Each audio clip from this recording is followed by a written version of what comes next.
J'ai eu un épisode plus tôt où j'ai parlé de la façon dont nous en sommes arrivés là, et j'ai énuméré tout ce que les États-Unis avaient fait, même s'il était censé y avoir une pause convenue par les deux parties. Cette pause devait durer jusqu'au 10 novembre. Mais les États-Unis n'ont jamais cessé de sanctionner les entreprises chinoises pour diverses raisons, et la Chine en a eu assez et a décidé de riposter. Le but de la guerre à mineral est simplement d'envoyer un message très très fort aux États-Unis. Nous ne pouvons pas continuer ainsi. Les États-Unis considèrent encore la Chine comme ils se considèrent eux-mêmes, une puissance impériale mondiale qui veut dominer le monde. La Chine, non. La Chine n'est pas intéressée par la domination mondiale. Elle veut simplement faire des affaires et commercer avec d'autres pays sur un pied d'égalité, tout en améliorant le niveau de vie de sa population et en assurant la sécurité du pays.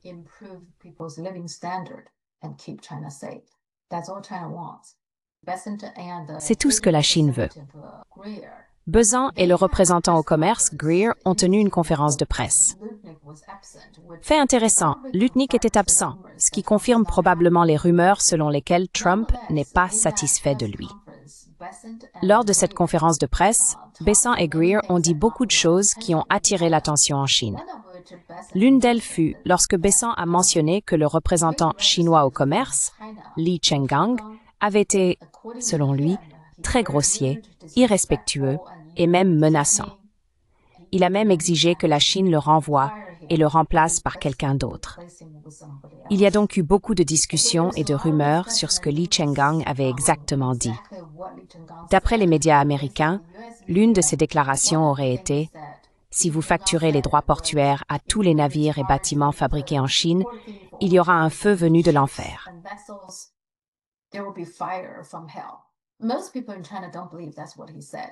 La plupart des gens en Chine ne croient pas que c'est ce qu'il a dit, et moi non plus. Je ne pense pas que Li Chenggang dirait jamais quelque chose de ce genre. Mais les médias chinois ont supposé que cela avait pu être perdu dans la traduction. Peut-être que Li Chenggang a dit autre chose, une expression courante en Chine, quelque chose comme « si tu joues trop longtemps avec le feu, tu finiras par te brûler ». C'est un dicton très répandu en chinois, donc il est tout à fait possible que ce soit ce qu'il a dit. Maintenant, les médias chinois ont supposé que le sens avait été perdu dans la traduction. J'en doute, car même si le traducteur de Bezant n'était pas très bon et n'avait pas parfaitement rendu les propos, le camp de Li Chenggang avait lui aussi un traducteur. Je doute vraiment qu'ils aient traduit cela d'une manière qui paraisse aussi agressive.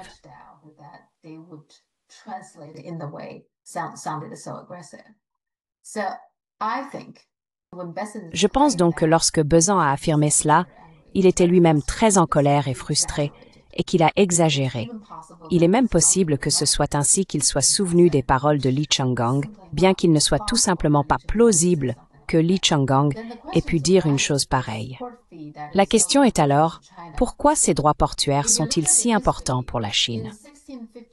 Si l'on regarde l'histoire, de 1651 à 1774, il y eut de nombreux conflits entre les Pays-Bas et la Grande-Bretagne. À cette époque, les Pays-Bas étaient une grande puissance navale et les marchands néerlandais étaient présents partout dans le monde. En 1651, la Grande-Bretagne adopta une loi appelée l'Acte de navigation, qui exigeait essentiellement que tous les navires commerçant entre l'Europe et les colonies britanniques utilisent des navires britanniques. Pour cette raison, le Holland Greg shietest out of a gale.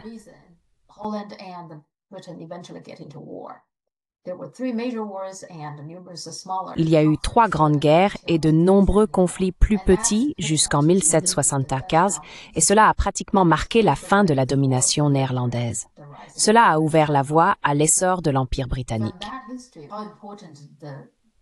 À partir de cette histoire, on peut voir à quel point les droits de navigation sont importants.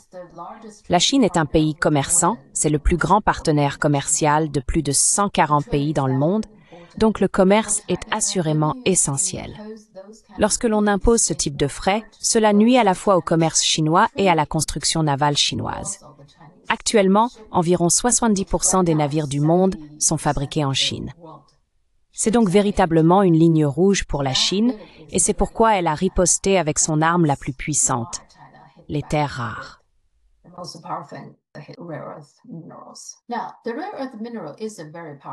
Les minéraux de terres rares sont un outil très puissant.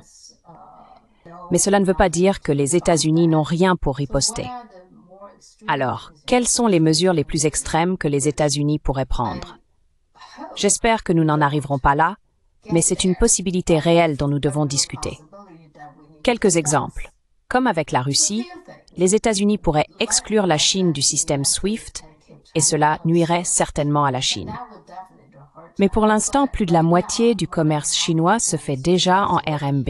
Donc, à court terme, cela provoquerait un certain chaos, mais cela n'affecterait pas trop le commerce chinois. Rappelez-vous, le dollar est un moyen.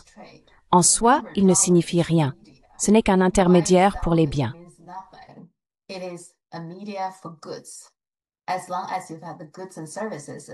Tant que vous avez des biens et des services, les gens trouveront un moyen de contourner le dollar. L'histoire humaine existe depuis des milliers d'années. Les échanges se faisaient sans le dollar depuis des millénaires. Donc le dollar n'est pas la fin du monde. Et regardez ce qui s'est passé lorsque la Russie a été exclue de SWIFT. Cela n'a fait qu'affaiblir SWIFT. Les États-Unis peuvent saisir des actifs chinois sur leur territoire et peut-être même dans d'autres pays, notamment ceux alliés aux États-Unis. Mais certaines estimations indiquent que les États-Unis possèdent en réalité de nombreux actifs en Chine, peut-être même davantage, car de nombreuses entreprises chinoises, y compris des entreprises technologiques comme ByteDance, bénéficient d'investissements américains.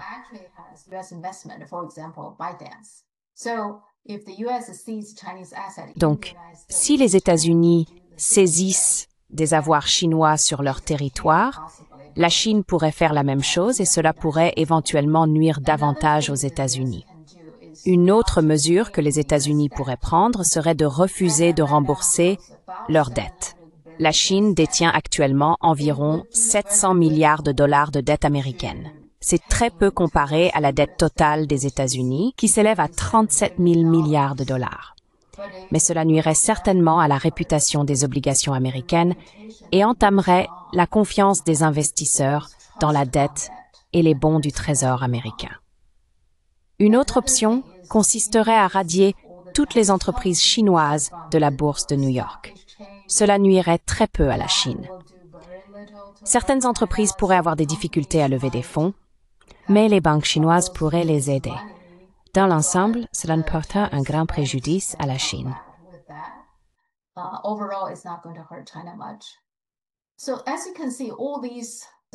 Comme vous pouvez le voir, toutes ces méthodes extrêmes que les États-Unis pourraient utiliser leur feraient au moins autant de mal qu'à la Chine.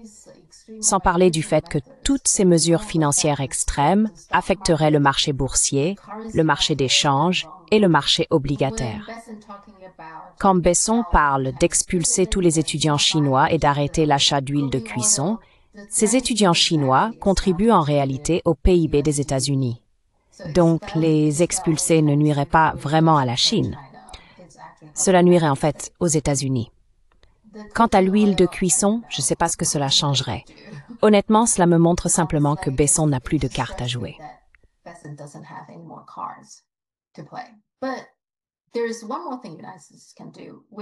Mais il y a une chose de plus que les États-Unis pourraient faire.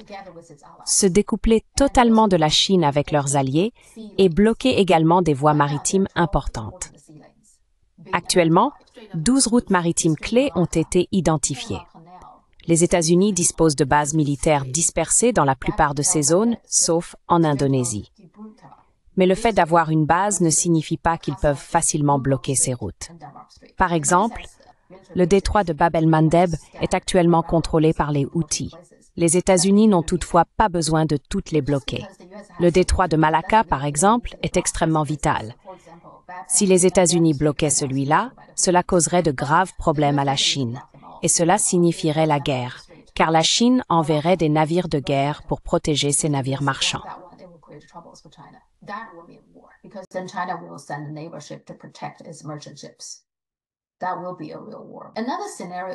Ce serait une véritable guerre.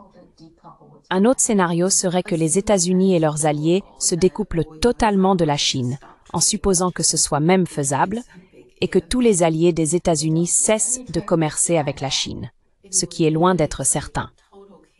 S'ils ne font plus aucun commerce avec la Chine, cela créerait immédiatement un chaos total dans la chaîne d'approvisionnement mondiale. Cela nuirait également à la Chine. Dans ce cas, la Chine couperait l'accès aux terres rares pour le monde occidental, ce qui signifierait qu'il ne recevrait plus rien de la Chine.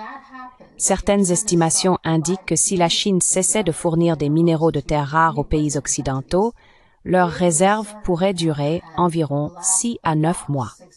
Après cela, toute production liée aux commodités modernes s'arrêterait.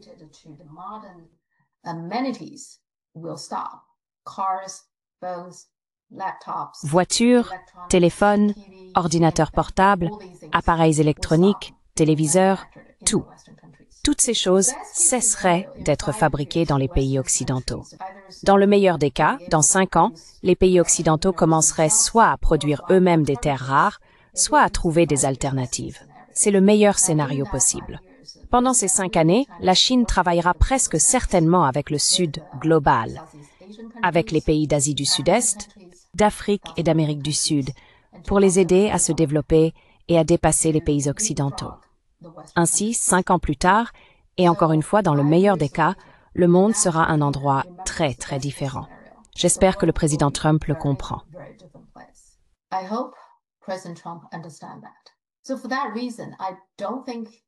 Pour cette raison, je ne pense pas que cela va se produire, car les conséquences seraient désastreuses. Mais c'est une possibilité à laquelle nous devons réfléchir.